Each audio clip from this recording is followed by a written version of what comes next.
the later on in Judaism, they came up with this pashat, like the literal meaning of it, the remez, like a hint of the meaning of it, and the dras, which is like a search, and then you have the sod, which is secret. The reason I'm doing this is because Nicole and Dakota and I were talking about it last week, and we thought, well, this would be fun if we started trying to figure this out during the week. So I guess before I get started, does anybody have anything that they saw that they thought was really cool or interesting? So it's not just all.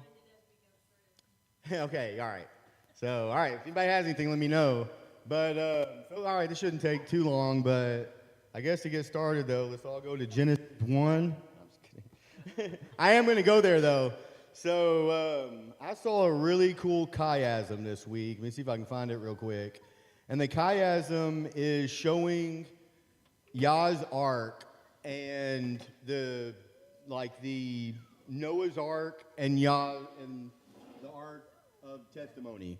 So, and the chiasm that's in it, I didn't write this on the board, but I'm going to go through it real quick. So, I'm going to show you some of the differences, and I'll send this out to Signal so y'all can go for yourself and check it out. But, so it starts off, and these will be in order on both of them when you go through scriptures. So I'll send it out, you can look for yourself. But it has the edges of both the Noah's Ark and Yah's Ark. It goes to the cover of it.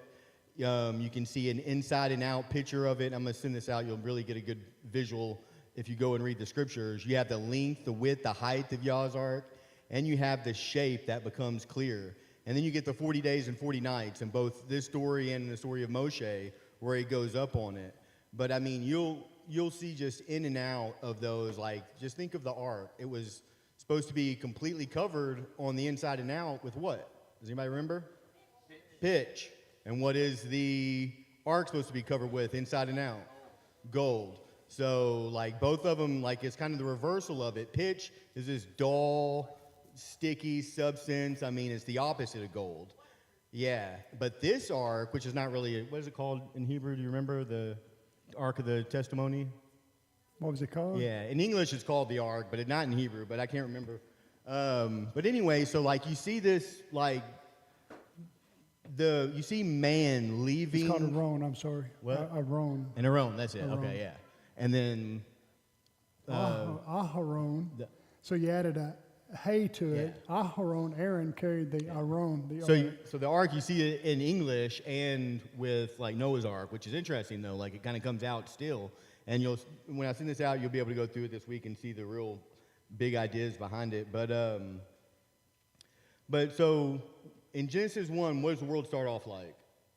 What's dark void. But what else? What does the world look like? No, there's something there. Water. So it's nothing but water, and it's violent, and the world's full of water, and it covers everything. And then Yah takes it and separates the waters from the water, and it's almost like his home before this is in the water. That seems to be a place for him.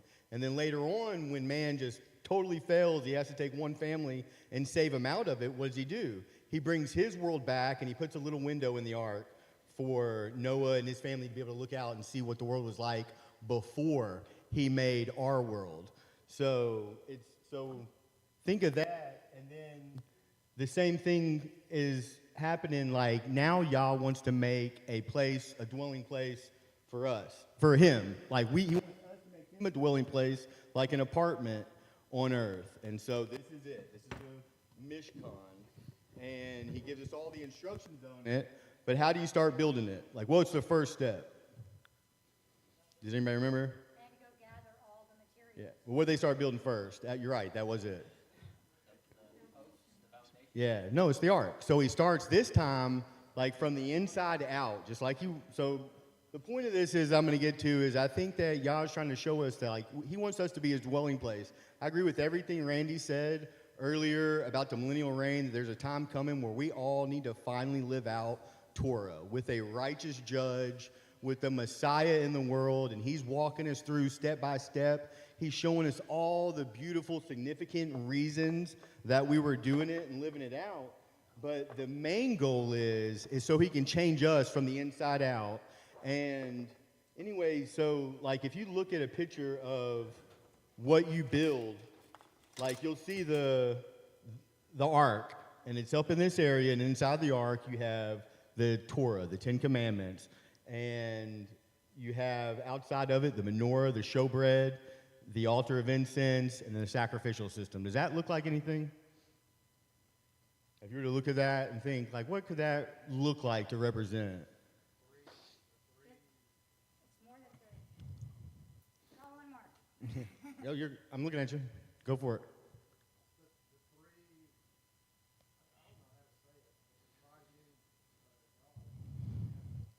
So here's my idea. Mary. Yeah, I know what you mean. Yeah, absolutely. Our five senses. 5 senses. That's an interesting. Yeah. Eyesight, smell, our ears, Yeah. our hands. What are the five senses? Somebody remind me. So it's a faith. So this is the Yahweh place to come live. So I mean, like the whole point is to be face to face. So think of the Ark of the Testimony. Remember Yeshua at the end said, "Those who have my testimony." This was called the Ark of the Testimony. Inside of it are his 10 Commandments. Over it are 2 cherubim looking face to face with each other.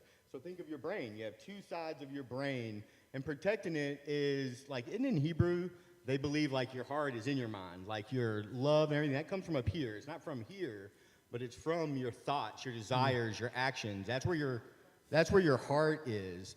So in the mind, the brain, in a faith that we look at, is where we hold the instructions, the testimony. And right outside of it, you'll even see the path. Like before you can even enter into that sacred space, you have the Aaron's staff, so you know that you're thinking about the way that you're headed.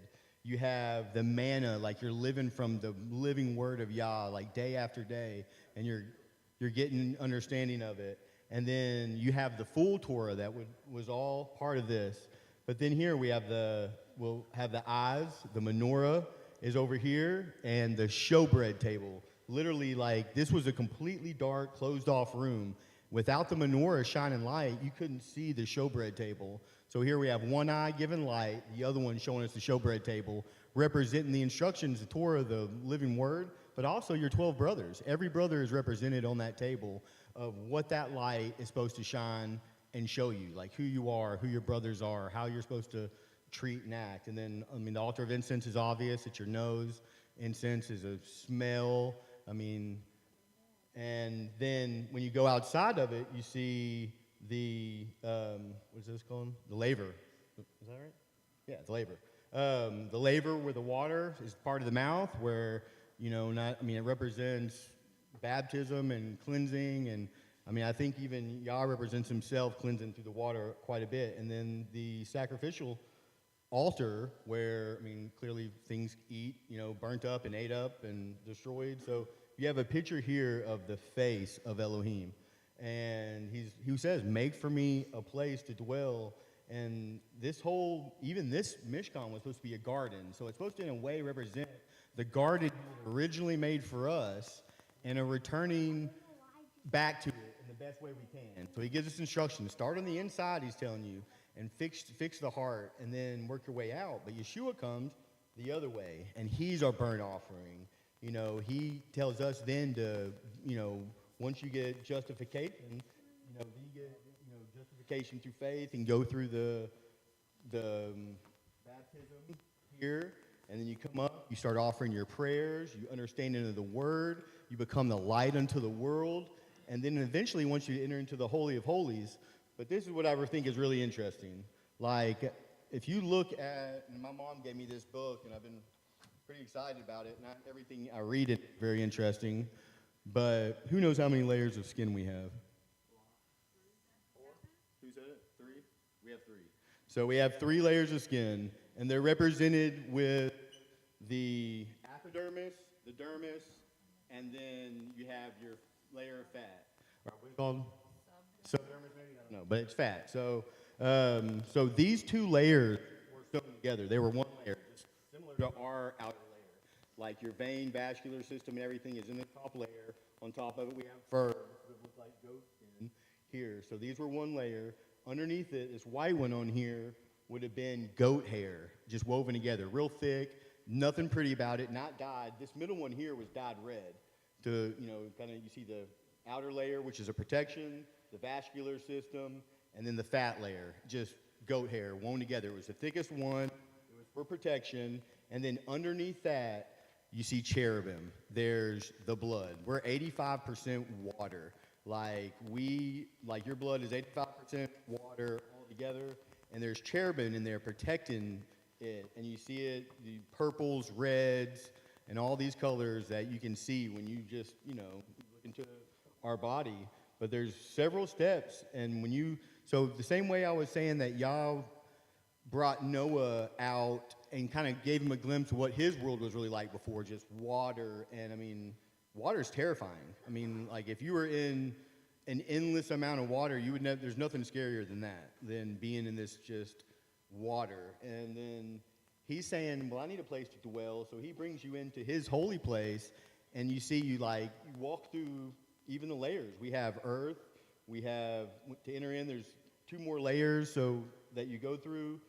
The sky, and then into the heavens, and then everything goes dark in that room, just like the darkness that was here before he started. So it's kind of going back through, and there's layer after layer of cherubim protecting it. And we see the only other place in Scripture is the cherubim in the garden, the 2 that come to keep us out of the Garden of Eden. So we sin, we fall out of the garden, we're no longer allowed in, and you see cherubim. The only other place you're going to find those cherubim is in how the tabernacle is built. You see them all throughout the tabernacle, protecting the way back for us to get to. So my main idea with this is that Yah's desire is to dwell in us in his tabernacle. And I'm not talking during the millennial reign. I'm talking that's the final conclusion to it after the 8,000 years. And you'll even see it in the story of the high priest today. So he has 8 garments on. Each of them go on in a special order. The 7th garden, which we're about to go into the millennial reign, are what are they called? The Urim and Turim, like the things that sit on his chest, on his shoulders, and like they have special powers that nobody fully understands. A lot of them say they would light up to tell them certain things or whatever, but anyway, on one shoulder, there's 6 names of tribes. On the other shoulder, there's 6 names of another tribe. Literally, through the for the 1,000-year millennial reign, the 7,000th year, he's going to carry us on his shoulders, revealing to us everything we need to know about who he is. The last layer he puts on is the ephod with the single stones that are the building blocks of the New Jerusalem. Like if you look at New Jerusalem, there's stone foundation blocks made of these stones. Each one has a single name of a tribe on it, and the Kohen Gadol carries him over his heart. And Yah saying, like, I'm your true Kohen Gadol. Like, I'll carry you on my shoulders, like, I'll get you there.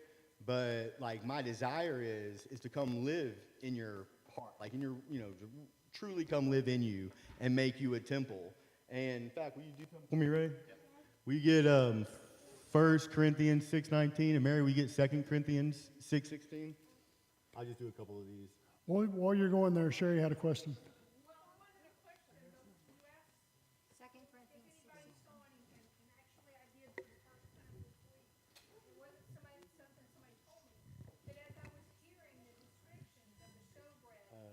Corinthians 16. Six 16, 2 Corinthians.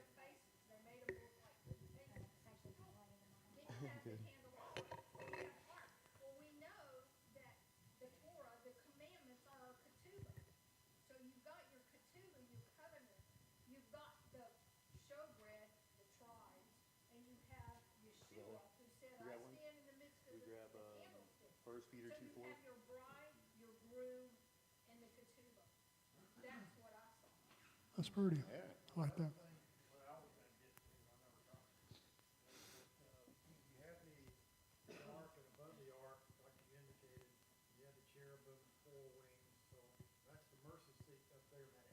That's right. And then you get to the showbread, that's Yeshua, represents Yeshua, the bread of life, right? You have the menorah, which we know that the middle trunk of it is considered Yeshua as well. But you can look at that as the Holy Spirit, the Spirit, because you have 7 spirits. And then you have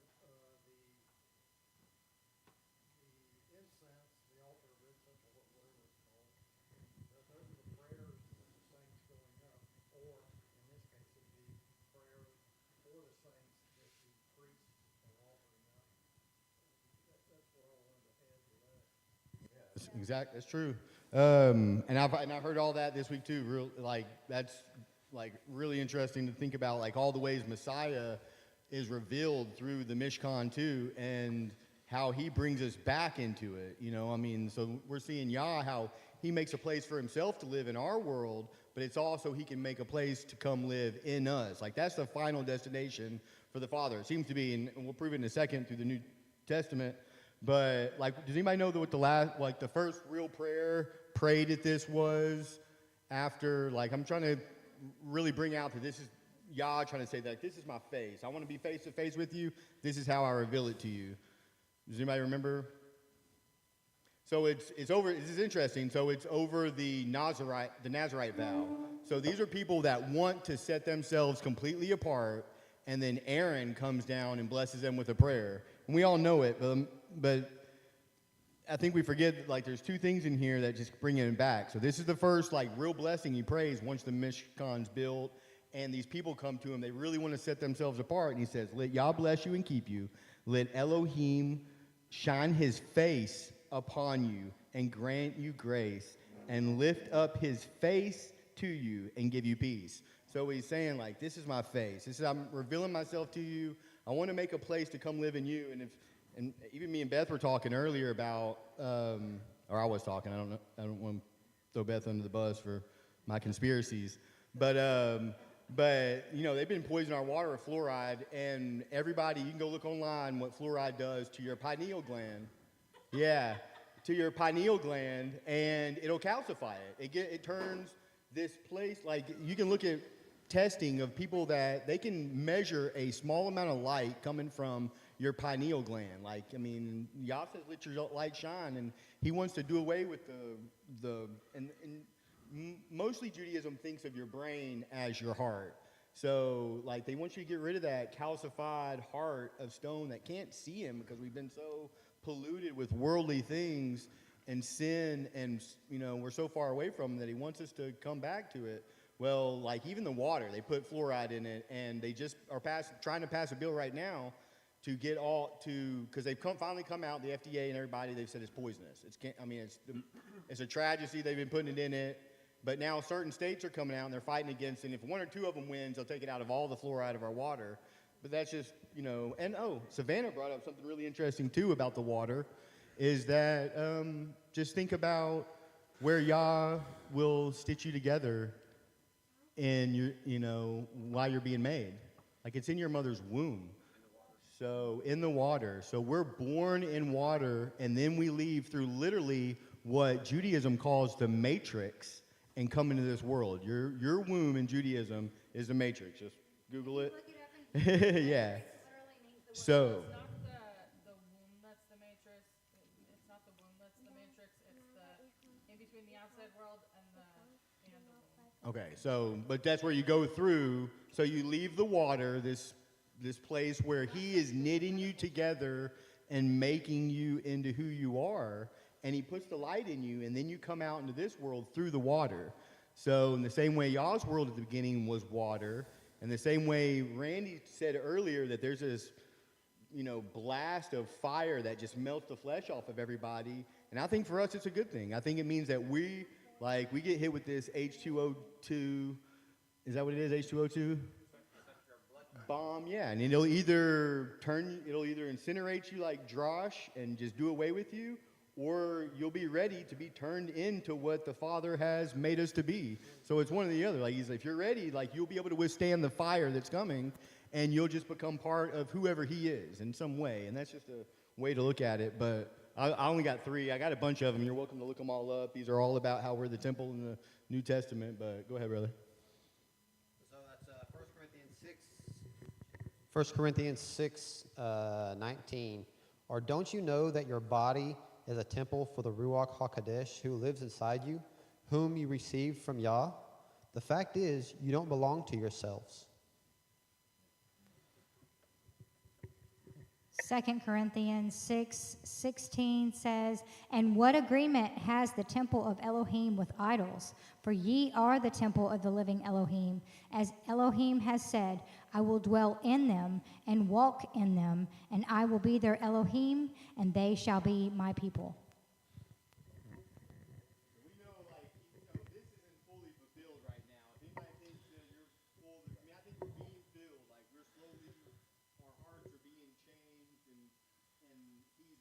it on our hearts, and through the 1,000-year millennial reign, it'll be done in a perfect way, where you're going to see these things happen perfectly in accordance to his will, and that's how he can finally make it so the Father can come present his presence among us, and if you have understanding and you've done the things required for it, then you can withstand the fire that comes at the end. 1 Peter 2:4.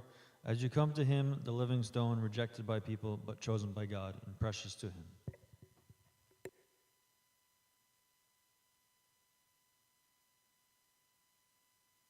A few of them, like what they are. So this one's about the 8th day. 3 days, I'll build you up again. So this one's interesting because, like, we always think he's talking about him, and in a way he was. You know, you'll tear this temple down, in 3 days I'll build it up again. But what's going to be 3 days from him leaving? The end of the 8th day, where we finally put on whatever we, or we've been purified. So in 3 days, the real temple, us, I mean, because we're talking about Elohim days, so that's 1,000 years. So he says in 3 days, I'll tear this temple down and I'll rebuild it again. And then we'll finally be able to enter into the presence of Yah.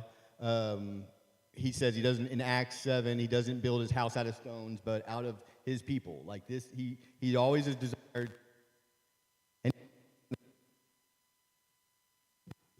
to live with us, but he actually lived with us.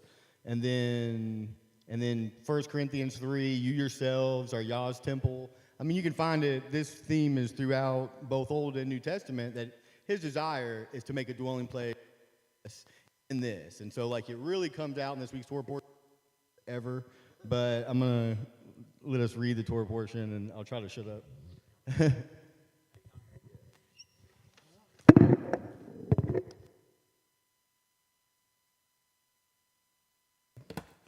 Let's start with,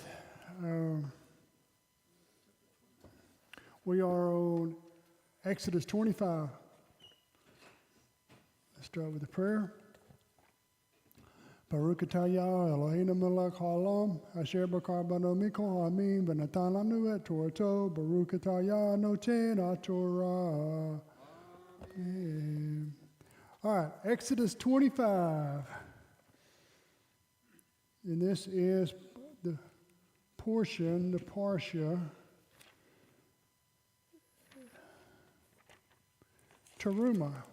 And this was my portion I was born under, Teruma. And it's funny because the offerings, the sixth aliyah, which is toward the end of this portion, let me explain what I just said. Okay, so go to the year you were born, go to Hebcal, it's Hebcal, Hebcal, and it has date converter. Put the year your birth date and the year you were born, and look and see what the Hebrew date was. And then look at the Hebrew date. You can click on there because it'll give you the Hebrew Torah portion. If you were born on Monday, the Torah portion is divided into 7 readings. So if you were born on Sunday, it'd be the first reading. Monday would be the second reading. I was born on Friday, which is the 6th reading. And you can see what the reading was the day you were actually born. And they'll tell you that Torah portion. And the funny thing is, your life actually, too many times I've seen it where it actually has something to do with your life. Something about that is who you are. And mine is the most boringest part in all of Scripture, the offerings, and I love it. So anyway.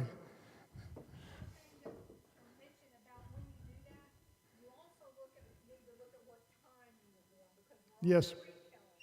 If you were born after sunset, you're actually the next day. Right. So, kind of along the same subject, on giving your temple tax, when do we need to start doing that? I'm sorry, one more time. Shabbat. Oh, the temple tax? What we say was the 10th. Shabbat Shekarim is the Shabbat. day you're supposed to give it. Okay. Hold on, I can tell you right now. Let's talk about that just for a second because it's very important. Okay, Shabbat Shekalim is the last Shabbat before Adar 2.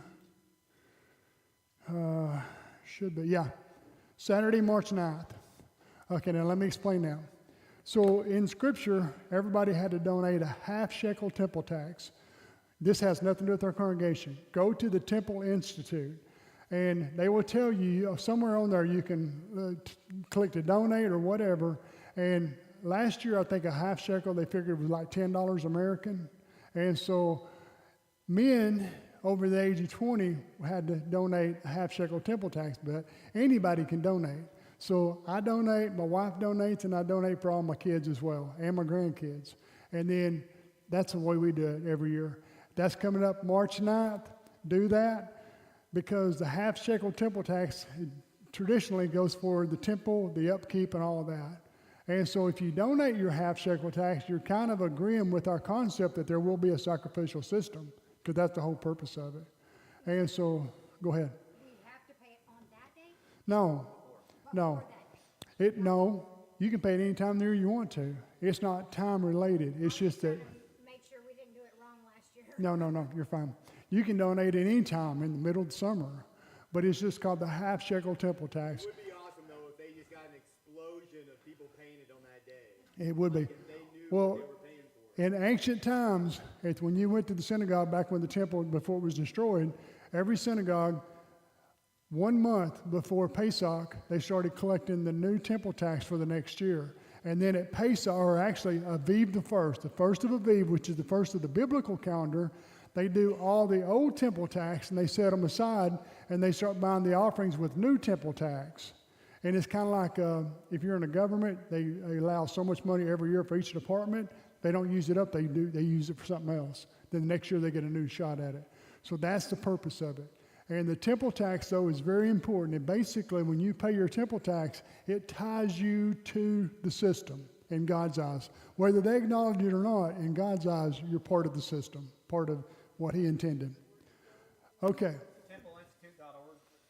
Temple. They're the ones with the red heifers in Israel doing, and did you hear they're building silver trumpets for war?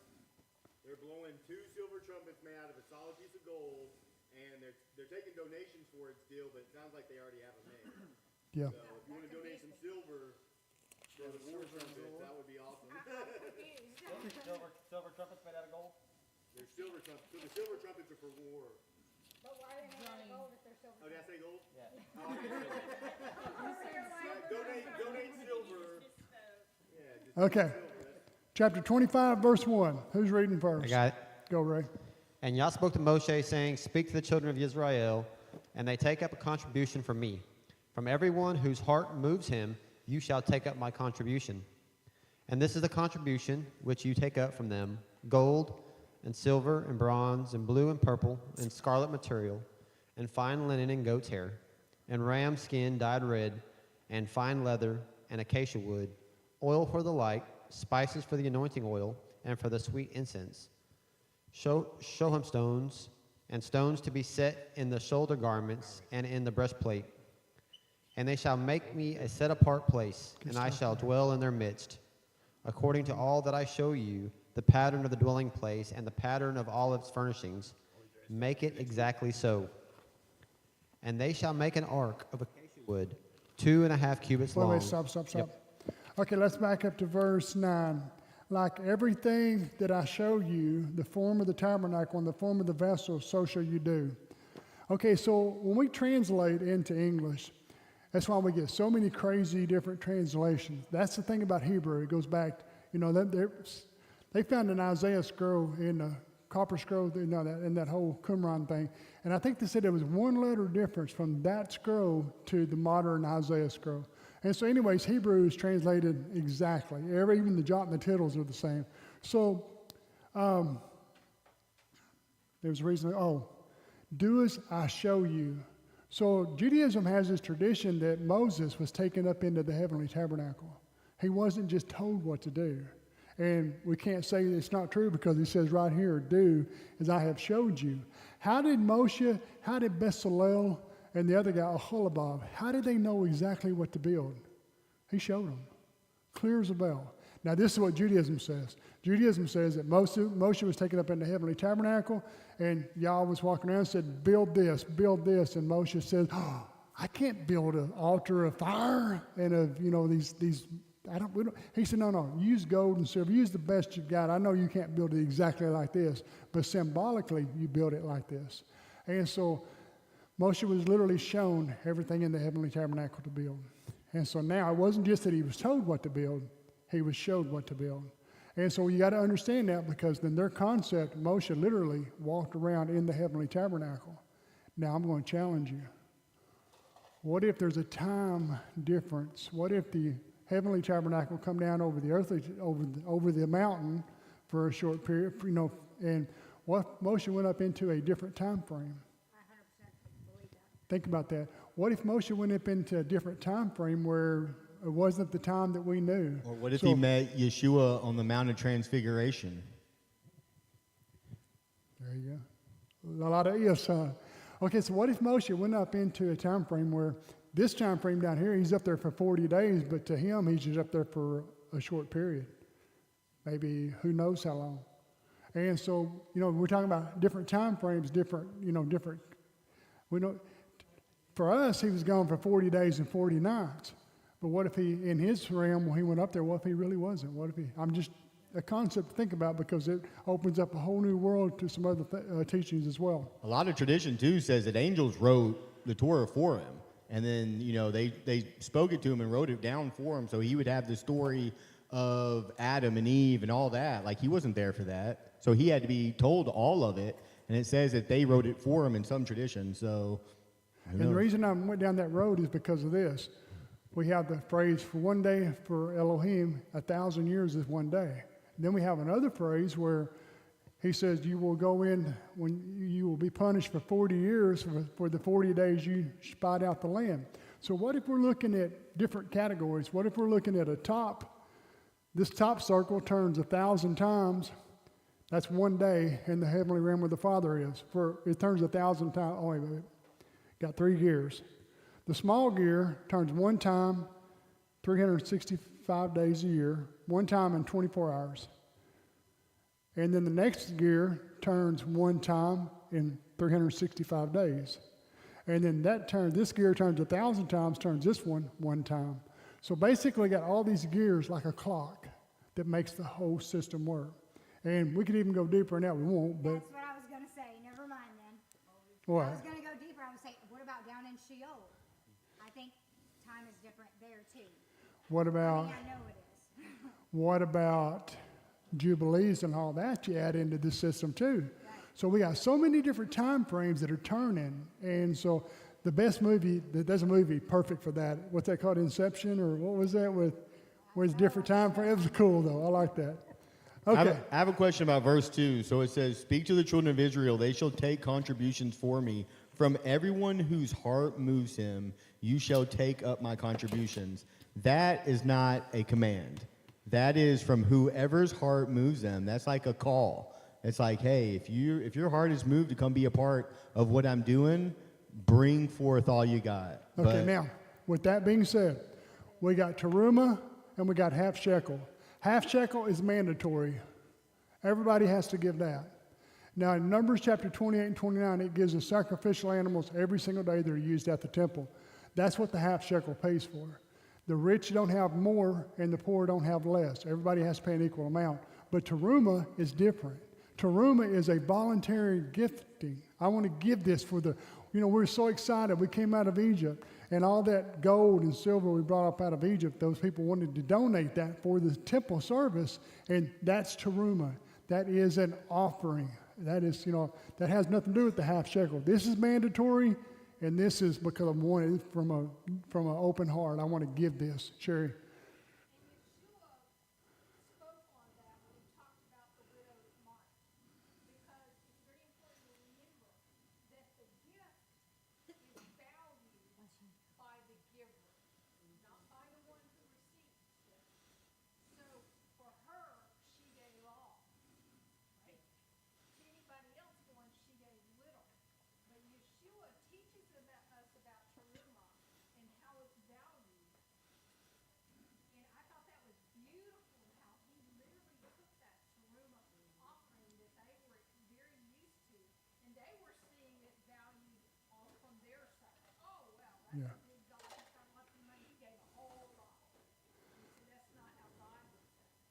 Now, who does teruma belong to?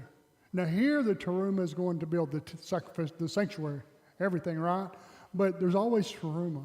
Teruma means a portion, a priestly portion, given up a portion. Who does it belong to? It belongs to one specific group of people. The Cohen, the priest. Now, the tithe, remember when we do the tithe goes to Levi. But Levi takes a teruma of the tithe, So you give Levi 10% of any of these 5 grains you grow. Now that's biblical. Then anything extra is rabbinical. So if you grow what vegetables on top of that, blah, blah, blah, that's rabbinical. But those are the 5 grains biblically you have to tithe on. So you give Levi 5% of your rye, you grow in rye. Then he gives, 10%. Then he pulls 10% of the 10% that he's given to give over to the priest, teruma. And it's a priestly portion. Now, teruma, we start getting into priestly portions. Now it has to be guarded, it has to be protected, and if you're unclean, you can't touch it. And there are a lot of things that, now, we're all unclean, right? We've all been around dead bodies, whatever, so we're unclean. We stepped on graves, we're unclean. So because of that, none of us can touch teruma. So therefore, none of us could actually participate in a priestly portion right now. Just for the record. Okay, let's go down now to verse 10. Verse 10. And they shall make an ark of acacia wood, 2.5 cubits long, 1.5 cubits wide, and 1.5 cubits high. And you shall overlay it with clean gold. Inside and outside you shall overlay it. And you shall make on it a molding of gold all around. And you shall cast 4 rings of gold for it, and put them in its 4 corners, 2 rings on one side and 2 rings on the other side. And you shall make poles of acacia wood and overlay them with gold, and shall put the poles into the rings on the sides of the ark to lift up the ark by them. The poles are in the rings of the ark; they are not taken from it. And into the ark you shall put the witness which I have given you, and you shall make a lid of atonement of clean gold. Stop a minute. Let's look at. I got to find out how to spell Aaron. There's also like a very interesting word in there. It's called takashim, and it's like when I looked it up, it was said that it's like a animal that was only known in that time. It's like a colorful animal. Like it was something like between like a dolphin and a seal. I've also heard that some people think it was you. Yeah, I heard that. And had like a rainbow skin. Okay. This is Aaron, Aharon. And, okay, this is Aaron, Aharon, and this is the ark, Ha-aron. The exact same letters, you switch the Hey and the Aleph.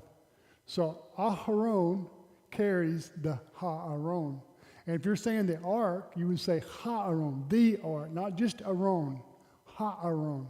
And so I thought it's kind of cool because the same thing with, different ways looking at Moshe and different things like that. But Aharon carries the Ha-aron, the ark. Isn't that cool? Okay, for what it's worth. Okay, let's go down now. Let's talk about the ark for a minute. So, who all can carry the ark? We know Aaron can, but can anybody else? Moshe can. Moshe's children can. The priesthood is divided into, let's see, what were the three branches? There was, I just went blank. Aaron and Moshe were from Kohathites. Kohath. There was Gershom, Merari, and Kohath. Any Kohath can carry the ark. Now, you're going to see in the future that most places in Scripture, only the priesthood actually carried the ark. But at the very beginning, when all this was built and all this was set up, how many were there in the priesthood? You had Aaron and 2 sons. 2 of them got killed, Nadab and Abihu. So you only had Aaron, 2 sons, and we know that Pentecost was alive at that time. So there was only 4 actually in the priesthood that we know for sure. Now, Eleazar and Ithamar may have had some younger kids at that time, but the only one we know for sure is Pentecost. And so what I'm trying to say is that at the beginning, Aaron, his children, Eleazar and Ithamar, they would cover all the ark, they would cover the menorahs, they would cover everything, and then their cousin Kohath would come in and carry it. And later on, when we get to the story of Korah, Korah had a very special job. He probably carried the ark because there wasn't enough of the priesthood to actually do that. But he wanted more than that. So, anyways, I just wanted you to understand who actually got to carry the ark. When the ark would travel, how close could it get to it? You were right. Oh, I can't answer your question, I'm sorry. Okay, hold on. When the ark would travel, what was the closest you could get to it? 2,000 cubits. What is 2,000 cubits? Sabbath day's journey. Yeshua, now this is one that gets me because I don't know how to apply this. In the New Testament, Yeshua talks about a Sabbath. He doesn't say it's right or wrong, but it does mention a Sabbath day's journey in the New Testament. So how far is a Sabbath day's journey? It's almost like he's saying, like, if you don't come close to me on Sabbath, then you won't get close to me later. I mean, if the Sabbath represents us, he's like, come. We want you to stay close to him on the Shabbat, and if you do, you can come close to his ark later and enter into it. But the reason the Sabbath day's journey is 2,000 cubits is the distance they kept from the ark when they traveled. That's where they got that from. Right here, and then Mary Beth. Well, I just had an interesting, you may have to come back to this, how the objects in and around the ark symbolize Yeshua. Symbolize. Okay, go. I didn't know if that would interrupt the flow if you want to look at it. That's good. And I don't remember where this came from. I apologize. I don't have that in the note, but it's been in the last couple of years that I saw it or heard it. So John 3:6-5, he says, "I am the bread of life," and the manna was in the ark, or in a pot next to the ark. Genesis 49:10 speaks about Aaron's rod, and Yeshua, the scepter shall not depart from between the lawgiver's feet. Psalm 2:12 says, "Kiss or submit to the Son."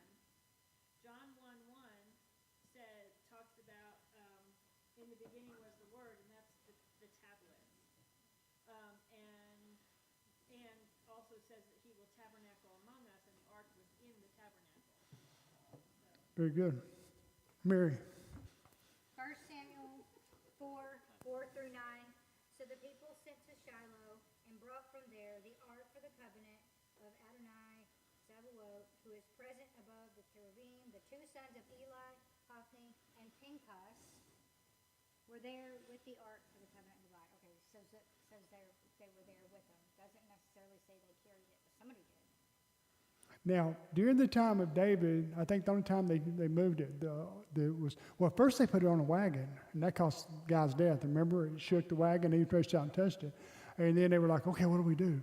And so Hashem said, first of all, you scared David bad. And here's somebody that, y'all had a lot of respect for David. But anyway, it scared David bad.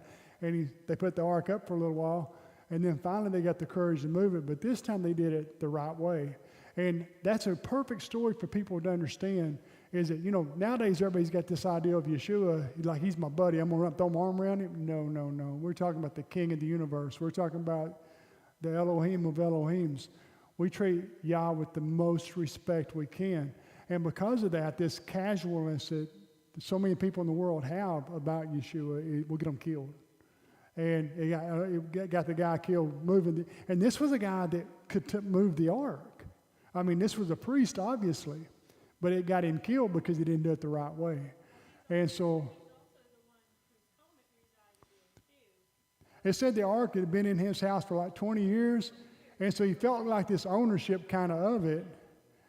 But we could apply that in a lot of different ways because when you come close to Yah, you make sure you do specifically. It's like, a person that eats something the same way every day, you don't change it without making them mad. They want it the way they want it. And Yah's like that. He said, this is what you do for me. Don't change it. Don't tell me this is better. You do what I tell you. And so with that being said, I think the biggest problem that most, especially Christians and a lot of Messianics, we take God casually. We take Messiah casually. We think we can just treat him the way we want to. No, we don't. He's King of Kings. We treat him like a King of Kings.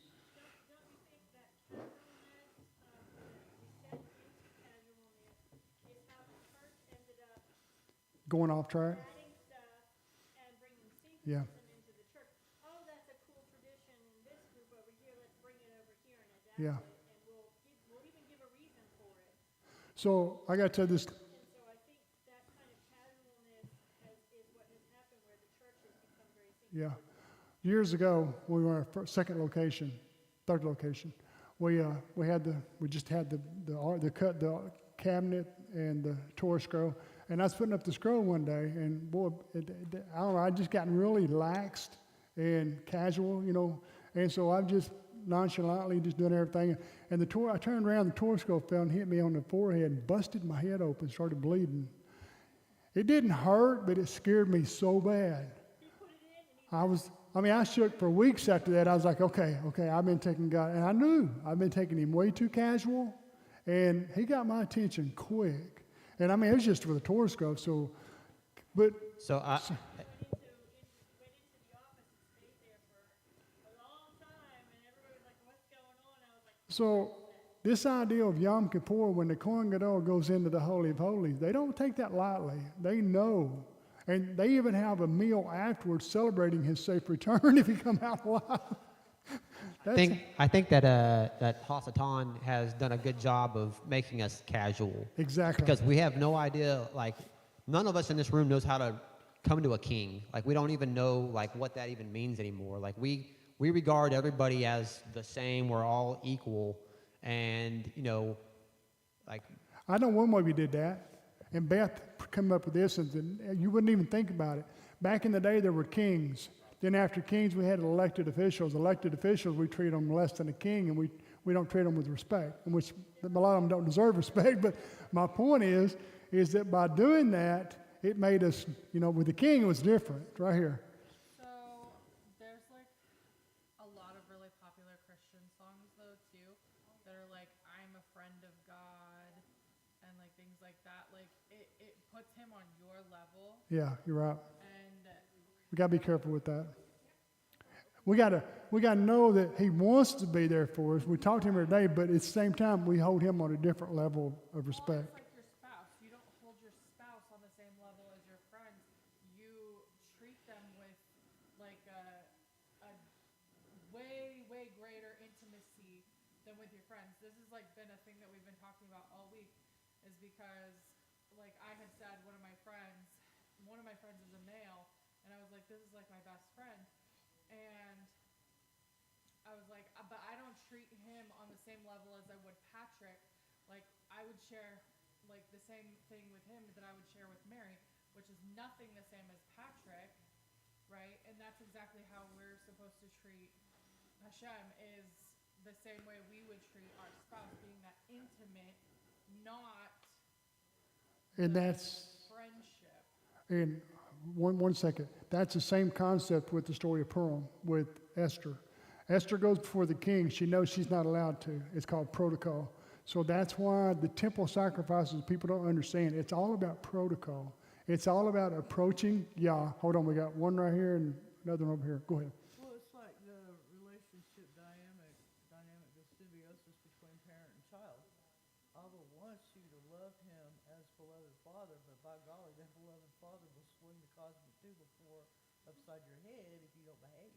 Yeah, we're not friends with our children. We love our Right, children. right, exactly. We're not friends. Exactly. Okay. it was me. Okay. I don't know, and this is all kind of in line with what everybody's saying here about relationships. How many people watched the Super Bowl? Okay. How many people saw the ad that it was on there twice? He gets us. How many people saw that? Okay, he gets us. We were talking about that at lunch.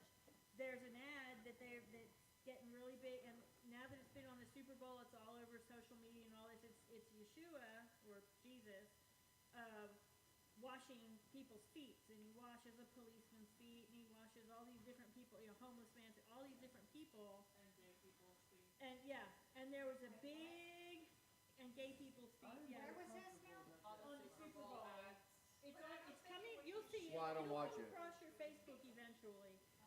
And then there's a big response to it from people in the church who are saying, and they're right, who are saying, no. Listen, he didn't wash everybody's feet. He washed his disciples' feet. And if you're not one of his disciples, he's not going to wash your feet. And I thought it was very interesting that there's this war going on right now between the group that says, oh, you're okay no matter what, and the group that says, no, you don't get it. You say he gets it, but you're the one that doesn't get it. And so Okay. it's very interesting. It's about relationship. And they think like the love factor though, like they think that it's this like ooh touchy feely like love thing. It's not like that's not it at all. He does love us all, Right. but that's not what love is. not relationship. Okay, we got one right here, and then Sherry, and then we got to get back to the study. All right, I'll make mine quick, but if you want, on when the Feast of Esther comes up, I'll tell it to you. But look at the story of Esther, at how she goes before the king, and then look at the Kohen Gadol, how he goes in the Holy of Holies. It's a picture of it, perfectly. So there's not a clearer picture of the Kohen Gadol than the story of Esther going before the And king. she passed, just like the Kohen Gadol, yes. I just wanted to correct one thing. On that ad, it wasn't Yeshua washing all those different people. It was people washing people's feet. Oh, was it? But they were It's a symbolizing. symbolizing it for Yeshua. Yeah. Okay, let's, Out, be obedient, wash everybody's feet that you know they're living in sin, so we don't have to deal with you. verse 17. Like a good message-ish that was there, but I think that it was a swing and a miss. I agree with you. I do. I agree with you. Verse 17. Talking about somebody going and taking care of the Samaritan people. So there was somewhat of that message, but it mixed. It was a swing and a miss. Okay, 17. And you shall make a lid of atonement of clean gold, 2.5 cubits long and 1.5 cubits wide. And you shall make 2 cherubim of gold. Make them of beaten work at the 2 ends of the lid of atonement. And make 1 cherub at one end and the other cherub at the other end. Make the cherubim from the lid of the atonement as its 2 ends. And the cherubim shall be spreading out their wings above, covering the lid of atonement with their wings, with their faces toward each other. The faces of the cherubim turned towards the lid of atonement. And you shall put the lid of atonement on top of the ark, and put into the ark the witness which I give you. And I shall meet with you there, and from above the lid of atonement, from between the 2 cherubim which are on the ark of the witness, I shall speak to you all that which I command you concerning the children of Israel. And you shall make a table of acacia wood, 2 cubits long, a cubit Stop for wide. just a second. We'll get back to 23 in just a second. Okay, cherubs. So we got 2 cherubs that go on top of the ark. We got 2 cherubs that guard the entrance of Gan Eden. And so, with flaming swords. Now, the thing about Gan Eden, think about that. Yah drives Adam out, Adam and Eve. Then we got these 2 cherubs with flaming swords guarding the entrance. It doesn't talk about anything but the entrance. Why is that? What if it's a different realm? Just question. What if Gan Eden wasn't actually on the earth as we know it? What if it was a different realm, and when he drove Adam out, now we got cherubs guarding the entrance? Now, the reason I'm saying that is because Shem, the son of Noah, he had a school in Jerusalem. Why would he have a school in Jerusalem? A lot of people don't realize this. The Melchizedek, the Melchizedek in the story of Abraham, the Hebrew is Melchizedek. It means the king of righteousness. That was Shem. That was Noah's son. And Shem outlived Abraham. He lived 500 years on this side of the flood, but he lived 100 years before the flood. His grandfather, great-grandfather Methuselah, he lived 100 years of Methuselah's life, and Methuselah lived several hundred years of Adam's life. So Methuselah talked to Adam. He knew where the entrance to Gan Eden was. Methuselah shared it with his son Shem. They all knew this. But Shem studied with Methuselah, and he knew, and actually Shem studied with his great-grandfather Methuselah. He had secondhand information where the entrance to Gan Eden was. Abraham is the 20th generation Shem is the 11th.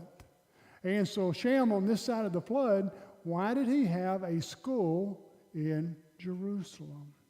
And why is the ark, when the temple stood, in Jerusalem? Was it the entrance to Gan Eden? We don't know. But we got 2 cherubs on the ark, and we got 2 cherubs guarding the entrance to the Gan Eden, the Garden of Eden. And the funny thing is, Judaism, when you die, when Jews die, they go to Gan Eden. Why did they go to Gan Eden? That's where the Father created a place to dwell with Adam, right? So after you live this life, after you die in Judaism, they go to Gan Eden. Christians say they go to heaven, they go to paradise. Well, a lot of Jews do. Not only with sex, but a lot of them believe Gan Eden. Orthodox, they believe that? Orthodox believes that? Okay. Yeah. So, think about that. Think about the whole idea of the cherubs in the Holy of Holies, and think about the entrance. You know, is that a portal? Because when Jacob fell asleep, he said he saw a ladder going up and down, the angels going in and out of heaven. So, is that a portal? I don't know. Well, I think With something. where the 2 cherubim are at now, they're not guarding it, but they've turned it into a seat, a throne. Like, I think that is where it's really pointing to, like, you want to come back to my garden? Go through my instructions. Like, sitting outside is a full Torah scroll with all the instructions. There's the staff to mark the way, the bread of life, the food that you have to eat before you can get back to the mercy seat, where that's the ark of the testimony. Like in Revelation, it says, those who have my testimony are the ones that are going to be my people. Right. Okay, I'm gonna offer this from a bit of a different context. Okay. Mount Graham in Arizona is considered one of the most sacred mountains in the world, and it's specifically sacred to the Apache people. Right now, NASA and the Vatican have major telescopes on that mountain, and they fought against it. Well, okay, we respect your burial ground, and the Apache are like, you don't get it. It's not a burial ground, that's a portal. Now, ironically, or maybe intentionally, the Vatican's telescope has a very specialized lens that is called by the acronym, I kid you not, Lucifer. Wow, that's interesting. Very interesting. Okay, I think there's going to be a lot of cool things we're fixing to find out the next few years, and it's going to be awesome. Okay, let's go to verse 23, I think. 23. And you shall make a table of acacia 2 cubits long, a cubit wide, and a cubit and a half high. And you shall overlay it with clean gold, and shall make a molding of gold all around, and shall make for it a rim of handbreadth all around, and shall make gold molding for the rim all around. And you shall make it 4 rings of gold, and put the rings on the 4 corners that are its 4 legs. And the rings are close to the rim as holders of the poles to lift the table. And you shall make the poles of acacia wood, and overlay them with gold, and the table shall be lifted with them. And you shall make its dishes, and its ladles, and its jars, and its bowls for pouring. Make them of clean gold. And you shall put the showbread on the table before me continually. Stop. The word showbread is lechem panim, bread before me. And so this is the one that, okay, so just starting this faith, this is the one that shocked me the most. I did not picture this table, but that's it right there. That's what it looks like. It's got 6 high, 2 rows, and each one represents a different tribe. The showbread was actually made, it's like it folded over and it looked like a little miniature altar with horns on. Yeah, but that's what you don't. They had a special pan that it heated that and cooked around it, and then they pulled that out. But that's the showbread. And that's what David ate that caused, when it said David ate the showbread, that's what the priests give him. Now, the only one that can eat that are the priests, nobody else, not their servants, not anybody. After 7 days, they can take it and eat it. So, Now, same thing after 7 days, something new happened. now here's the deal. They took the showbread, they cooked it on Friday. They didn't cook on Shabbat. They cooked it on Fridays. Saturday morning, now every Saturday is when the priesthood switched out. A priesthood is called a mishmarot. There were 42 priesthoods. No, there were 24. They operated twice a year, 24, I think. Okay, there are 24 Mishmarot. So every week the priests would go from their village, wherever they were in Israel, they would go and work at the temple for 1 week. They left out on Saturday. Saturday is the busiest day and the slowest day at the temple. Why is it the slowest day? Because nobody's cooking. It's busy because a lot of people will be there worshiping Hashem, but they're not cooking. So Saturday, there's 12 loaves of showbread. They're taken off the Lechem Panim table, and they're set on a table out front. The priesthood that's working that morning eats 10 loaves, and the priesthood that comes in the afternoon eat 2 loaves. It's divided 10 and 2. That 12 is. And then the next week, the same thing happens, and that priesthood leaves, and they get the 10 loaves. I may have that backwards. No, I don't think so.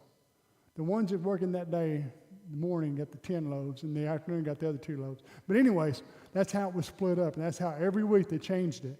Now, they said the tradition is when they took the bread off the showbread table, the Lechem Panim table, they said that it was just as warm as the day they put it on there. There's a lot of things miracles that happened at the temple. Did you know they said there was never a fly at the temple? And think about all the blood that was being offered. There's a lot of blood. They actually had a trough that ran underneath that ran the blood out of the temple, and they sold it to farmers for blood meal and stuff. Once it was declassified, deconsecrated, basically. So, do you have a hand up? I heard this week even the ark would float. Nobody had to carry the bowls. They would just walk beside it and it would float in the air as they were walking. And that was in a lot of different sources too. So that was big. That was a lot of gold. A lot of gold. Big, though, but it was heavy because it had all that gold. Inside and out. And gold is very heavy. Yeah. Okay. It wasn't as big, as long or wide. It was about as wide as, but not as long as these tables. Yeah, that's a lot of gold. That's a lot of gold, and it had the tablets of the ark in them. Yeah. and the old tablets too, right? Okay. We're on the menorah now. Verse 31. And you shall make a lampstand of clean gold. The lampstand is made of beaten work. Its base and its shafts, its cups, its ornamental knobs, and blossoms are from it. And 6 branches shall come out of its sides, 3 branches of the lampstands out of one side, and 3 branches of the lampstand out of the other side. 3 cups made like almond flowers on one branch, with ornamental knobs and blossoms, and 3 cups made like almond flowers on the other branch, with ornamental knob and blossom. So for the 6 branches coming out of the lampstand. And on the lampstand itself are 4 cups made like almond flowers, with ornamental knob and blossom, and a knob under the first 2 branches of the same, and a knob under the second 2 branches of the same, and a knob under the third 2 branches of the same, according to the 6 branches coming out of the lampstand. Their knobs and their branches are of the same, all of it one beaten work of clean gold. And you shall make 7 lamps for it, and they shall mount its lamps so that they give light in front of it. And its snuffers and their trays are of clean gold. It is made of a talent of clean gold with all these utensils. So see and do according to the pattern which was shown to you on the mountain. Okay, now watch this. So, do we get the Mizbeach Zahav? That's what we're going to talk about next. Okay, so there's the Lechem Panim, that's the showbread table. There's the menorah, and then there's the Mizbeach Zahav. This is the golden altar inside. Inside the sanctuary, there's a little golden altar, not very big. It's right here. This is the one they got for the next temple they're planning on using. And here's the Lechem Panim table. And then down here's the menorah. Right here. Here's the menorah. Now, what's really cool, the menorah, I went over there in 2004, and they built that back around 2000, somewhere in that area, maybe a little before that. And so it's on display right there where it is now in that picture. And I get there, and we went, and this is 2016 when me and Beth and I went. In 2004 when I went, I stood about maybe 3 minutes beside it. I thought, oh, that's a cool replica. I had no idea it was real. I got back, and Gary one of our guys said, man, did you see that menorah? I was like, don't tell me that was real. He's like, yeah, it was real. I was like, oh my God, I'm an idiot. So anyways, yeah. So the next time we went in 2016, it was right outside, overlooking the Temple Mount area with benches around it. And we go out there every afternoon. We were there in Jerusalem for about almost a week. And every night we sat right there, the wind blowing. It was so beautiful. But, now here's what I'm going to show you. So, Moshe built one of each. Lechem Panim. This one cost $1,800,000 in gold to build. Okay, and it's hollow. The arms are hollow. They had to, somehow they had They have metal framework inside it. to move it. Well, because the weight of pure gold, those pure gold arms, the pure gold couldn't support it. They would start to, Yeah, because pure gold is soft. because pure gold, 24 karat gold is very soft. Okay, so Moshe built one Lechem Panim, one menorah, and one Mitzbeach Zahav. That's the little golden altar. Solomon built 10 of each. They were never used. The second temple, when the first temple was destroyed, all of these were hidden. Nebuchadnezzar of Babylon didn't get any of that. So, people say, well, everything was carried off to Babylon. No, it wasn't. There was a lot of stuff carried off to Babylon, but not the really holy stuff. It was all hidden. It's been hidden until this day, and they're pretty confident we will find it when it's time to start the next sacrificial system. The second temple that Yeshua went to 2,000 years ago, they didn't use any of this. Everything they built from memory. They were in captivity for 70 years. When they came back, they remembered. They built it. And then the ones they have now, they built from pictures. The menorah from the Arch of Titus they have in Rome when the Romans carried off everything from the second temple. Now, all this stuff from the second temple is reportedly in the Vatican. They've collected all that. We know they got the menorah. High bishops have seen the menorah. Every year, Israelis, especially the Temple Institute, will send the Vatican letters saying, we want our stuff. We know you got it. Of course, they never get any reply, but they know they got it. So anyways, there's 13 of each. How many tribes are there? There's 12, but Joseph's got a double portion. There's 13. That is so cool when you think about it. Okay, now, the menorah, the Holy of Holies is back here. The Mitzbeach Zahav, the golden altar of incense, is right here. And the showbread table is on the north side, and the menorah is on the south side. Why is that important? The northern kingdom went north, got fat and sassy. Hashem divorced them. Yah divorced them. The southern kingdom, they didn't have it near as good as the northern kingdom. It was harder in the south, but they had knowledge, and they kept their identity. That's the southern kingdom. That's the northern kingdom. Right there in the story, and the way it's set up in the temple. Jews had, and what's that thing we use for Havdalah? The Jews had light, glad, joyness, and honor, and so shall it be for us. Think about that. The menorah was on the Jewish side. I just realized that you said that the first set of priests come in, they eat 10 pieces, and then the second comes in and they eat 2 pieces. That's interesting. That's how they split. Did that happen later? Did they change it? I don't know. That was when we know David set that system up. David is the one that took a census, and well, but before they didn't have 24 Mishmarot of priesthood. By the time we got to David, they had a lot of priests, and they only worked for a week at a time. At the beginning, Aaron just had 2 sons. They had to work all the time. But it's interesting that they would eat 10 tribes in the morning and then 2 later, because there was only 2 that were left later. And I may have that backwards, but I'm thinking that's right. 10 in the morning and 2 in the afternoon. The 10 that were the first to leave, and then later on, there's just 2 left, Benjamin and Judah. So I think it's interesting that if that happened before, it's prophetic. I think you're right. If they changed it to later, then it's, I guess it's just... Well, no, that happened during the days of David. So that would have happened 2,000 years ago. Absolutely. Absolutely. Okay, let's go on down now, chapter 26. You reading? Go, Mary. Hope you read faster than Ray. It took him an hour and Moreover, 20 you shall minutes. make the tabernacle with 10 curtains of fine twined linen, and blue and purple and scarlet with cherubim of cunning work shall you make them. The length of one curtain shall be 28 cubits, and the breadth of one curtain 4 cubits. And every one of the curtains shall have one measure. The 5 curtains shall be coupled together one to another, and other 5 curtains shall be coupled one to another. And you shall make loops of blue upon the edge of the one curtain from the selvage in the coupling, and likewise you shall make in the uttermost edge of another curtain in the coupling of the second. 50 loops shall you make in one curtain, and 50 loops shall you make in the edge of the curtain that is in the coupling of the second. So 50 on the innermost curtain and 50 on the outermost curtain. It's 2 nuns. It's what? 2 nuns. Share with There's everybody what you're There's thinking. kingship. It's showing kingship. 50 before you and 50 after.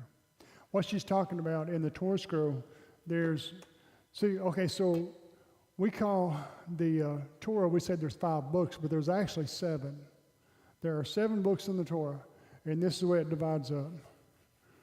So we got Genesis, Exodus, Leviticus, and then Numbers, book 1, Numbers, book 2, and Numbers, book 3, and then Deuteronomy. 1, 2, 3, 4, 5, 6, 7. The Numbers book 2 has a nun before and a nun after, and there's only 3 verses in that book. When the ark, it says, Moses would say, "Arise, O Lord, let your enemies be scattered." And then it had a nun before it and a nun after it. And so what happens in Judaism, or it's biblically, not just Judaism, but biblically, when a king would travel, he'd have 50 men run before him and 50 men run after him. And the Reish Galusha, this was a tetrarch of Babylon, he was a descendant of David on the father's side. He's actually someone they credited as starting the Babylonian Talmud, but he declared himself king. Now, he didn't rule over Babylon, but he was the king, the descendant of David, and he'd have 50 men run before him and 50 run after him. Now, when you go look at Adonijah, remember last week we did that study on Adonijah, and he had 50 men run before him. And the purpose was he was declaring himself king. He wasn't king yet, but he was declaring himself king, and then David said, "No, you're not." And it's funny because it said he had 50 run before him, but it didn't say about 50 running behind him. So he hadn't declared himself. He hadn't become king yet, but he has declared himself king. And so what she's talking about, that's the nun. The nun is the number 50, and it's an inverted nun. And this is like Numbers chapter, 7 or 8. It ain't very far into there, but it's just one little verse. Now, That verse that represents the break in Numbers, there's just one verse that says, "Arise, O Yah, and let your enemies be scattered." that's it. That's gangster, man. That's what? And you can see that as like the tabernacle curtains that it's talking about right here has 50 loops that 50 hooks go into. That's a good way to tie it together. 50 loops that 50 hooks go into. And come You together. can get like a harder verse to be like, "I'm king." Arise, O Yah, and let your enemies be scattered. Like, And then it said when the ark would rest, Moshe would say those 2 phrases in there. Or actually, let's find it. Won't take but a second. Okay, that is in Numbers. so what are the 5 golden pillars that hold up the front cherubim thing represent? 4. 5 represents 4. 10 represents the 10 tribes. So may Google that and see what that's at. Oh, here it is. Right here. Okay.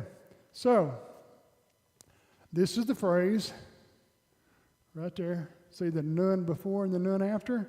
And the verse is, when the ark would travel, Moses said, "Arise, Yah, and let your foes be scattered, and those that hate you flee from you." And when it rested, he would say, "Recite, O tranquil Lord, among the myriad thousands of Israel." Those 2 sentences, that's all. We say that in the morning, don't we? Yeah. We say that during the Torah scroll. Yeah. If you want to, it's Numbers chapter 10, verse 35. And this is what it looks like on the Torah scroll. Has a nun before it and a nun after it. Except those are inverted. One of them, they didn't do this in the thing here, but now, In the Torah scroll, anytime we change books, there's 4 spaces difference, okay? So if you're in Genesis and you're reading down, then you come to Exodus, there's 4 spaces they leave off. Okay, between these right here, there's only 2 spaces, 2 here and 2 here. So that's why it's just a kind of a, we're not saying there's 7 books of Torah, but we're saying it is kind of a, wait a minute, what if you applied 7 books of Torah to 7 days, 7,000 years? So now we got Numbers is where we're at now, and it's the most divided of all of them. Oh, we'll have to do a study on that one, don't I? Think about that. The last 2,000 years have been the craziest, or the last 1,000 years, last 100 years. So what if Numbers, we're in Numbers right now. No, that would be this part of Numbers. This is 2,000 years ago when Yeshua was here. Yeah, because Deuteronomy. Oh, that is so cool. Torah, and then beginning of the millennial. We'll have to work on that. Okay, go. I like that. Verse 6. And you shall make 50 taches of gold and couple the curtains together with the taches, and it shall be one tabernacle. And you shall make curtains of goat's hair to be covering upon the tabernacle. 11 curtains shall you make. The length of one curtain shall be 30 cubits, and the breadth of one curtain 4 cubits. And the 11 curtains shall be all of one measure. And you shall couple 5 curtains by themselves and 6 curtains by themselves, and shall double the 6th curtain in the forefront of the tabernacle. And you shall make 50 loops on the edge of the one curtain that is outmost in the coupling, and 50 loops in the edge of the curtain which couples the second. There it is again. And you shall make 50 taches of brass, and put the taches into the loops, and couple the tent together, that it may be one. And the remnant that remains of the curtains of the tent, the half curtain that remains, shall hang over the backside of the tabernacle. And a cubit on one side, and a cubit on the other side of that which remains in the length of the curtains of the tent, it shall hang over the sides of the tabernacle on this side and on that side to cover it. And you shall make a covering for the tent of ram skin dyed red, and a covering above of antelope skins. And you shall make the boards for the tabernacles of shittim wood standing up. 10 cubits shall be the length of a board, and a cubit and a half be the breadth of one board. 2 tenons shall be in one board, set in order against one another. Thus shall you make for all the boards of the tabernacle. Stop. Okay, so now, can you wear a mink coat to the temple? It's unclean. What do you think? What do you think? Okay, what's a taka skin? So one of the coverings to the tabernacle is a taka skin. They don't know what that is. The rabbis, it is hilarious to read some of the things they come up with. One of them says it's a unicorn.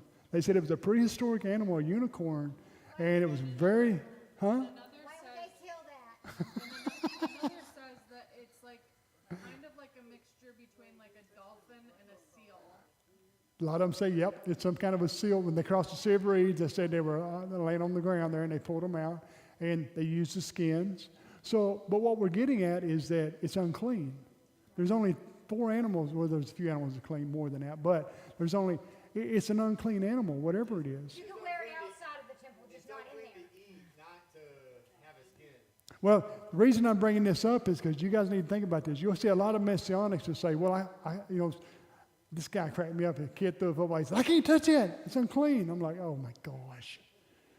First of all, not even pig skins. That's number one. Second of all, it's not a carcass.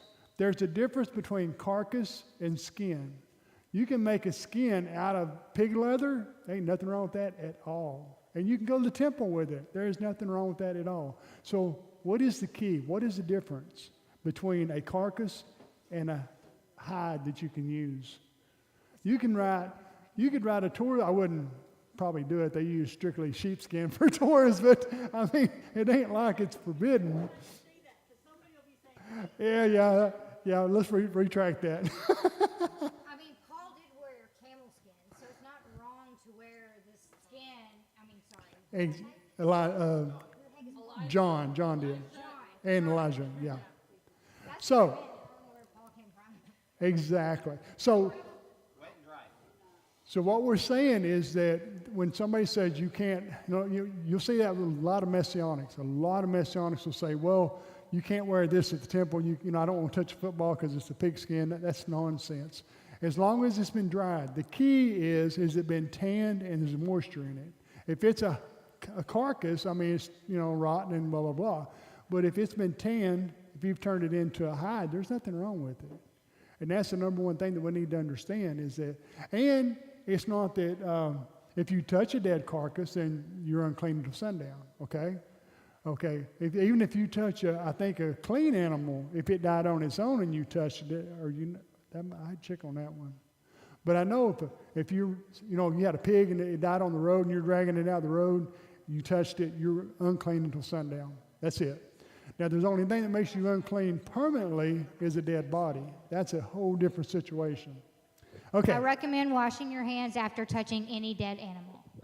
Exactly. Verse 18, and you shall make the boards for the tabernacle, 20 boards on the south side southward, and you shall make 40 sockets of silver under the 20 boards. 2 sockets under one board for his 2 tenons, and 2 sockets under another board for his 2 tenons. And for the second side of the tabernacle on the north side there shall be 20 boards, and there are 40 sockets of silver, 2 sockets under one board, and 2 sockets under another board.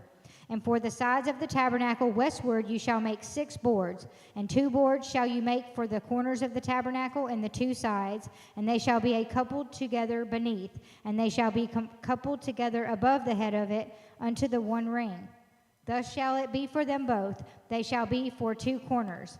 And they shall be 8 boards, and their sockets of silver, 16 sockets, 2 sockets under one board, and 2 sockets under another board. And you shall make bars of shittim wood, 5 for the boards of one side of the tabernacle, and 5 bars for the boards of the other side of the tabernacle, and 5 bars for the boards of the side of the tabernacle for the 2 sides westward. And the middle bar in the midst of the boards shall reach from end to end. And you shall overlay the boards with gold, and make their rings of gold for places for the bars, and you shall overlay the bars with gold. And you shall rear up the tabernacle according to the fashion thereof, which was showed to you in the mount. Stop. Again, as I have shown to you. Okay, 31. And you shall make a veil of blue and purple and scarlet and fine twined linen of cunning work, with cherubim shall it be made, and you shall hang it upon 4 pillars of shittim wood overlaid with gold. Their hooks shall be of gold upon the 4 sockets of silver. And you shall hang up the veil under the taches, that you may bring in thither within the veil the ark of the testimony. And the veil shall divide unto you between the holy place and the most holy. And you shall put the mercy seat upon the ark of the testimony in the most holy place. And you shall set the table without the veil and the menorah over against the table on the side of the tabernacle toward the south. And you shall put the table on the north side. And you shall make a hanging for the door of the tent of blue and purple and scarlet and fine twined linen, wrought with needlework. And you shall make for the hanging 5 pillars of shittim wood, and overlay them with gold, and their hooks shall be of gold, and you shall cast 5 sockets of brass for them. Okay. So there's a tradition there's actually a lot of traditions. One of them in the Talmud says that there was underneath the Temple Mount, there was a tile, and this would be really cool. If we ever got a chance to build like a replica of the temple, and or training replica, that you'd leave one tile, kind of have the floor, one of the corners kinked up on it, and then put a question mark on it, because one of the spots in the Talmud said that the ark was buried underneath that tile. They knew exactly where it was at, and there's a lot of neat things like that. Did you know there's another tradition where the Mishkan was taken apart, folded up nice and neatly, and stored under the Temple Mount? Could you imagine? They found today the actual Mishkan that Moshe built in the wilderness with all the parts stored, marked, ready to go. You know, if it lasted all those years back then, it'd still be in perfect shape too. Especially if he intended for it to be. Absolutely. And so those are kind of neat things. You can't prove one way or the other, but that would be cool. Can you imagine if they had a tabernacle? They could set up before anybody even know it. I mean, it'd be like set up and ready to go, and like, oh my gosh, there it is. It's ready to go. Okay.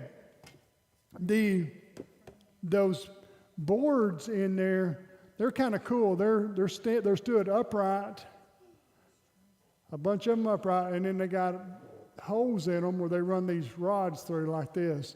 And the bottom of them are like in little things like this. What? Right here. And these would set down into something, and the same thing on the top. But they had these little things, and they had a little cap that would come down over 2 of them at a time. And so you turn it all up. It's made to do that, so people can look at it. There's Lucy. See how the inner, and then there's a bar that goes through. You know, this doesn't have the caps, because it's a model, but there's a bar that goes right through the center that holds them all in place, so it actually forms like a portable wall.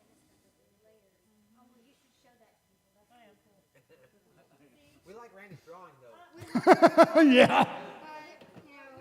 Ah, brother. There's the tabernacle floor plan right there. Yeah. You got the whole book right there. You got it in your book. Yeah, it's my book. My bad. I wanted to use this Bible today, but it's still here. Okay. My eyeballs. Did you finish? Yes, I did, sir. 27. Who wants to read chapter 27? 17 verses, Johnny. Stop at 19. Read 19. All right.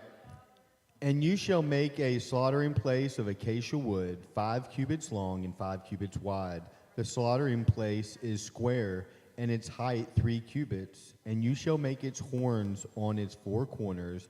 Its horns are the same, and you shall overlay with bronze.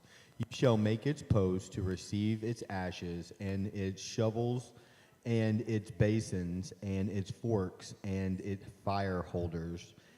Make all its utensils of bronze, and you shall make a grating for it, a bronze network, and shall make on the network 4 bronze rings at its 4 corners, and shall put it under the rim of the slaughtering place beneath.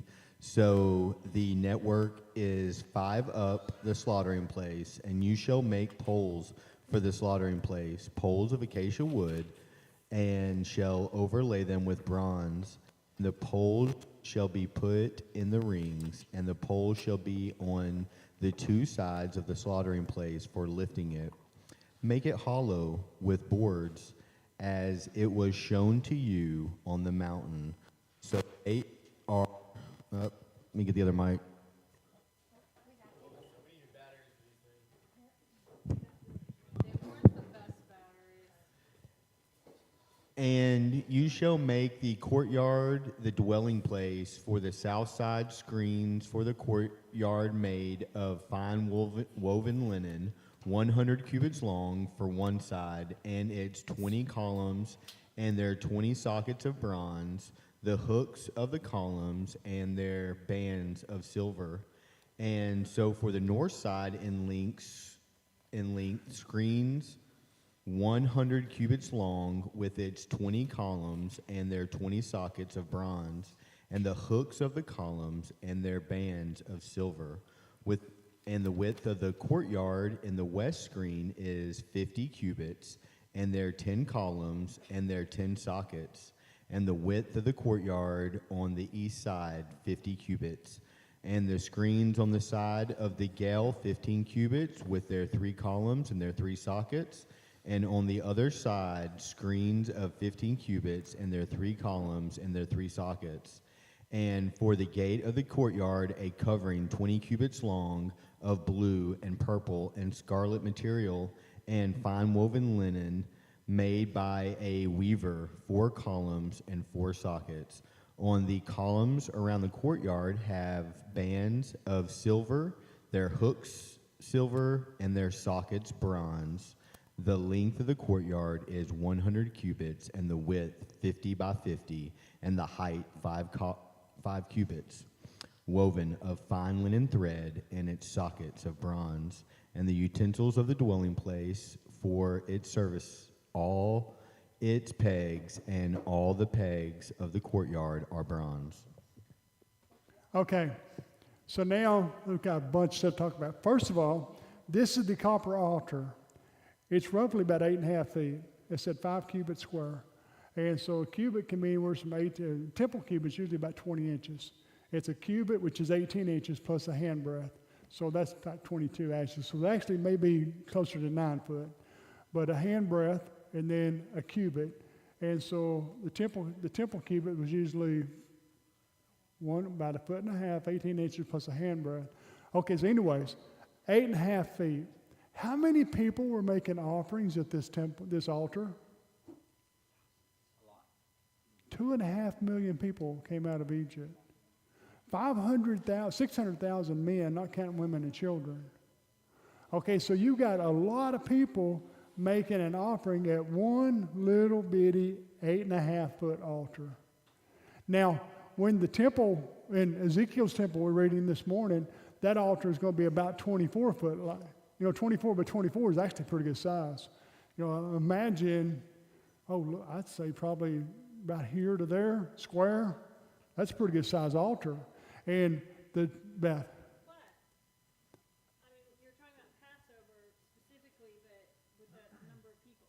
But we have to remember, too, that not all of those offerings were burnt up completely on the altar. Just certain parts were thrown on the altar. The Emerim. And the rest was taken home to eat. Now, imagine an altar from here to that wall square. That's a pretty good size altar for Ezekiel's temple. And Ezekiel's temple probably be like the one they had 2,000 years ago. It had 3 fires burning on it. The big fire was to burn everything, the main stuff, and then they took the coals from the big fire, made a smaller fire, and then they took those coals, the purest coals, and made even a smaller fire. The altar of incense on the inside, the golden altar of incense, they took a shovelful from the little bitty fire, the purest of the coals. They took them into the temple. They would, excuse me just a second. Okay, they would take them into the temple, put the coals on the golden altar, then they'd sprinkle the incense on top of it, and that would burn up. That's how they burnt the incense. Now, this altar, think about this. So there's the golden altar of incense, just a little cubic square, okay? Then outside, you got the big copper altar, which is out here, and then the ramp going up to it, or vice versa, but in some ways it's like that. So you got 2 altars on the temple, one here and one here, okay? Keep that in mind. This one right here, if you had 600,000 men performing Passover, now let's go back 2,000 years ago. 2,000 years ago, they said there were over 500,000 lambs. No, how much were they? They were 10 lambs per people. There were 250,000 lambs slaughtered. There were 2.5 million people kept Passover right before the temple was destroyed. Can you imagine a city the size of Jerusalem, which is probably about Russellville, maybe 40 or 50,000, swelling to 2.5 million people for Passover? That'd be a lot of people. Whenever that eclipse comes. We'll know next month. There we go. And we have to get ready in advance, though, aren't we? Yeah. But anyway, so what's the difference of this altar and the one 2,000 years ago? There's a huge difference. You're going to like this. What is the difference of the 8.5 foot copper altar that Moshe built? First of all, it was copper. The one 2,000 years ago, they made it out of, I'm not sure what they built it out of. It was, it was a formed altar, okay? This copper altar, they took stones, and they would take these stones and put underneath there, and then they'd set the altar over the top of it. It was hollow inside. And so these are the stones that Hashem said, Yah says, get stones that aren't been hewed with iron. So these were stones, and we told you the story about 3 or 4 years ago. The Temple Institute was down at the Dead Sea, and they were gathering up stones for the next copper altar, and they were taking stones that had never touched iron, so they were getting them from the Dead Sea because it was the lowest it had ever been for, thousands of years. But there's something about this altar that 2,000 years ago they didn't have. the fire from Yah. Some fires burn hotter than others. Shekinah glory. Think about that. So you got 600,000 lambs offered on Passover. So every lamb, they take the end of the tail, called the fat of the tail. It goes on the altar. Certain parts of the emerim, the inside part, they go on the altar. So that thing would have been smoking. It would have been burning a lot fast in just a short period of time. And with a different kind of fire, that may be the reason it burned up faster. We don't know. And then the temple 2,000 years ago didn't have the fire from God, but the millennial temple will. It makes the same comparisons that I think it'll be like the first temple where Yah sends down fire from heaven to verify that he had said to do it. Now watch this. We got an altar here, golden altar, and a copper altar. David took a census, and Yah punished the people. And when he did, remember all the people died. And David looked up at one point, and when God stopped the killing of the people, David saw an angel with a sword drawn, and he bought that land from Araunah the Jebusite. Well, there's two different prices given in Scripture. In the Kings or Chronicles, one place it says to give 600 shekels of gold, and the other one said he give 50 shekels of silver. Well, the rabbis, they try to figure out, put this together, they say, oh, well, he give basically 50 shekels of silver, that 12 times 12 is 600. So they were trying to figure out some way that it didn't contradict. But what if he bought two different spots? What if he bought where the temple is? Because Araunah the Jebusite, a threshing floor, if you got an area here and an area here, why have just one threshing floor? Why not have you thresh them in two different spots? A threshing floor is where they throw the grain up and the shaft blows away. So why not have 2-3 different spots? I think David bought 2 spots. I'm going to show you why. 50 shekels of silver, straight across from the temple on the Mount of Olives is where they burn the red heifer. I think that's this price. And the 600 shekels of gold, I think, is this price. Just like the temple has 2 altars, one gold, one copper, one gold, a lesser value here. What if there's an illusion there? Just something to think about. It's not an issue regardless, but I'm just saying, what if that is the situation? And if that's true, then the spot where I think rabbis will say that Isaac was offered on the, well, I'm not even going to go there. But anyway, would you share? I'll finish this up. So, Kings in the Haftorah, we have Solomon, and it talks about his temple. And the one unusual thing I found in his was it says, Yah doesn't say, like, my temple, the one that I built. He says to Solomon, the temple that you built. He says, even though you built it in the image that you wanted it to be, because he didn't follow the instructions that time. He built it his own way.